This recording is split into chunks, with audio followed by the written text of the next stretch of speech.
இன்றைக்கி நம்ம கேரட் அல்வா எப்படி செய்கிறதுன்னு பார்த்துடலாங்களா. முதல்ல ஒரு குக்கரை வச்சு இதில் ஒரு 2 ஸ்பூன் நெய் சேர்த்துக்கலாம். நல்லா ஹீட் ஆகட்டும். நெய் நல்லா உருகி வந்ததும் இன்றைக்கி 400 கிராம் கேரட்டை துருவி வச்சுருக்கேன். அதை இப்போ நெய்யில் சேர்த்து நல்லா வதக்கி விடுங்க.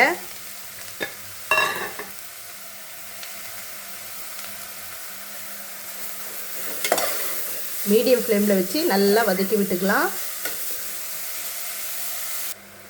நல்லா மீடியம் ஃப்ளேமில் வச்சு இந்த மாதிரி நல்லா சுருண்டு வர அளவுக்கு வதக்கிக்கலாம்.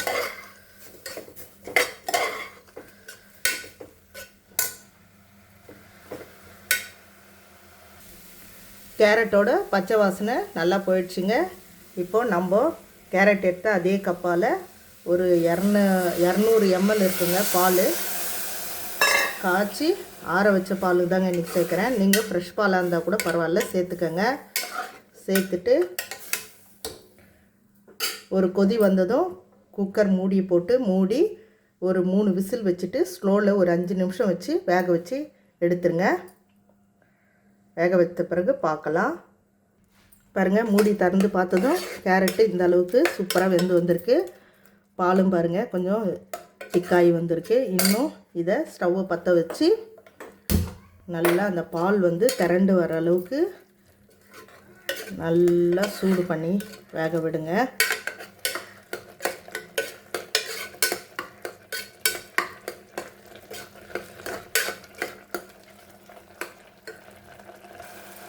பாருங்கள், இந்த மாதிரி நல்லா கலந்து விட்டுக்கிட்டே இருந்தீங்கன்னா இந்த மாதிரி திரண்டு வரும். இன்னும் தண்ணி இருக்குது. அந்த பால் இன்னும் திக்காகலை. இன்னும் கொஞ்சம் திக்காகட்டும். திக்கான பிறகு நம்ம சர்க்கரையை சேர்த்துக்கலாம். இன்றைக்கி நான் 400 கிராம் கேரட்டுக்கு ஒரு 100 கிராம் சர்க்கரை எடுத்திருக்கேன். உங்கள் இனிப்புக்கு எவ்வளோ தேவையோ உங்கள் டேஸ்ட்டுக்கு ஏற்ற மாதிரி இனிப்பு சேர்த்துக்கோங்க. இதுவே சரியாக தான் இருக்கும்.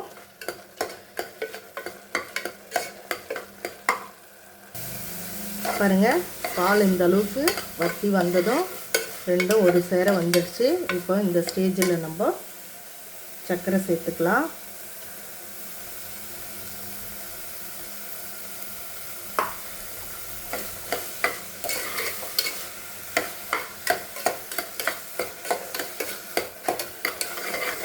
சர்க்கரை சேர்த்ததும் இது நல்லா இலக ஆரம்பிக்கும்.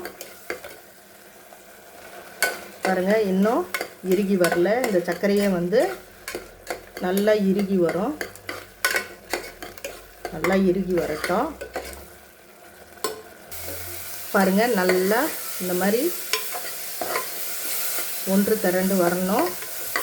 இப்போது நம்ம வறுத்து வச்சுருக்க முந்திரி அப்புறம் பாதாம் நெய்யில் வறுத்து சேர்த்துட்டு நல்லா கலந்து விடுங்க.